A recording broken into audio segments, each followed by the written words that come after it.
Okay so One Piece chapter 1072 के spoilers आ गए हैं एंड ये इस पूरे चैप्टर की समरी है एंड ये वाला चैप्टर 23 को ऑफिशियली रिलीज होगा। So let's start. सो सबसे पहले चैप्टर 1072 का टाइटल है the weight of memories and इसके कवर पेज पर क्वीन, जज एंड सीजर है एंड वो कुछ वेपन्स क्रिएट कर रहे हैं। क्वीन कोई वायरस क्रिएट कर रहा है, जज भी कोई वेपन क्रिएट कर रहा है and seizure devil fruit create कर रहा है जो कि ब्लैक कलर का है।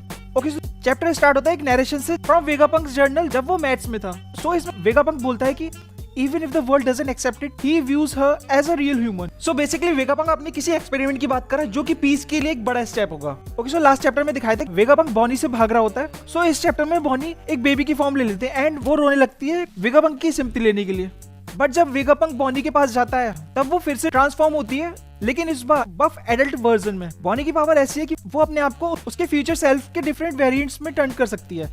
बट वेगापंक बोनी से फिर से भागने लगता है, बट बोनी वेगापंक को किसी चीज से स्टैप करती है एंड वेगापंक को एक बेबी में टर्न कर देती है जो कि बोल सकता है। एंड ये शाइनिंग ऑब्जेक्ट्स दिख रहे हैं वो वेगापंक की एज है। बोनी फिर से वेगापंक से रीजन पूछती है कुमा को किल करने का, बट वेगापंक बोलता है कि वो उसको रीजन नहीं बता सकता कॉज उससे वो हर्ट हो जाएगी। इसलिए ही वेगापंक कुमा को प्रॉमिस करता है कि वो बोनी को सच नहीं बताएगा। बट बोनी वेगापंक की नहीं सुनती एंड तभी वेगापंक बोलता है कि ये कुमा का खुद का डिसीजन था। बोनी ये चीज मानती नहीं है एंड टर्न करती है, तभी उसको एक रूम दिखता है जिसके डोर पर बीएपओ बने होते हैं।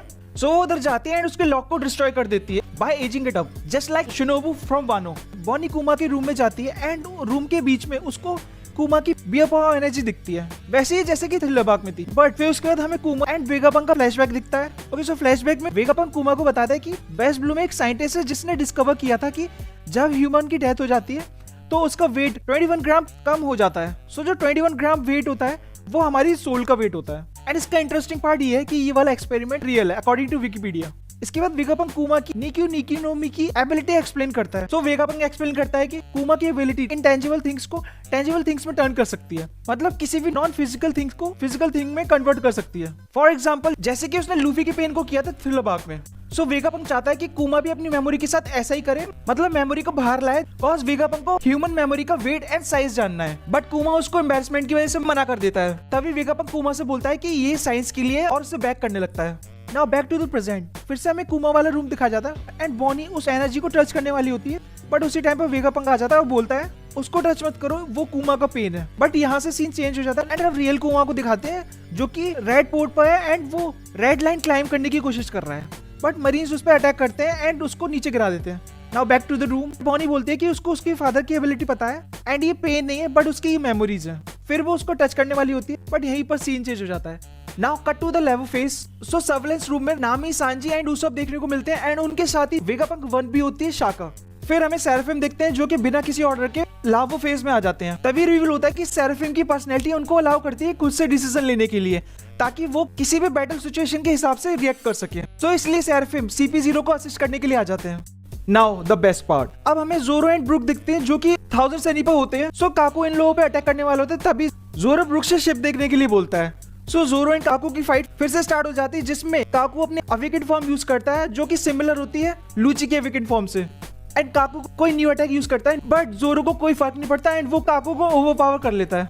ब्रो मेरे को लगा था कि हाँ ठीक है जोरो पावरफुल हो गया है, बट काकू भी थोड़ी तो फाइट देगा ही जोरो को, बट नहीं, जोरो को कोई फर्क नहीं पड़ रहा, उसने इतना इजीली ओवरपावर कर लिया काकू को। लूची सेराफिम को ऑर्डर देता है लैबो बेस डिस्ट्रॉय करने के लिए। सो 4 सेराफिम साथ में बिल्डिंग पे अटैक करने लगते हैं, बट सडनली कोई काकू की नेक बाइट कर लेता है एंड काकू अनकॉन्शियस हो जाता है। And now the biggest plot twist, जिसने काकू की नेक बाइट की है वो है स्टूसी। सो लूची ये देख के बहुत ज्यादा शॉक हो जाता है एंड वो उससे पूछता है what are you doing Stussy, and यहीं पर रिवील होता है कि Stussy is a clone of Miss Buckingham Stussy, crewmate of the Rocks Pirates. End of the chapter. No break next week. Damn. Oda is insane. Reveal के बाद reveal. स्टूसी को देख के ऐसा लग रहा है कि उसके पास वैम्पायर जैसे विंग्स एंड फैंग्स हैं। आई थिंक स्टूसी के पास ये वाला डेविल फ्रूट है जो कि इस चैप्टर के कवर पेज में दिखाया था। कौन सा है ये नहीं पता, may be bad devil fruit, vampire devil fruit और may be Dracula devil fruit. What do you guys think?